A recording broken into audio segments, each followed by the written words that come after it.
If you want to change media output on Samsung Galaxy S26 Ultra, you can go to Quick Settings or the Control Center, and then over here by default you should be able to find the Play Music section where we have the media output button.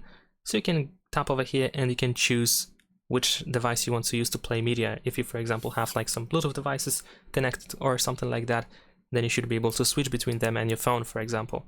You can also move the media output button to the notification over here, the notification tray.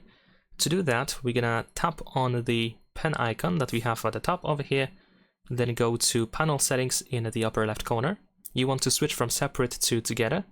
And then also here we have device control and media output buttons. You want to choose show when quick panel collapsed. And then we're gonna go back, tap on done in the upper right corner. And now every time you go to the notification tray, you should be able to find the media output button in here as well. Leave a like and subscribe.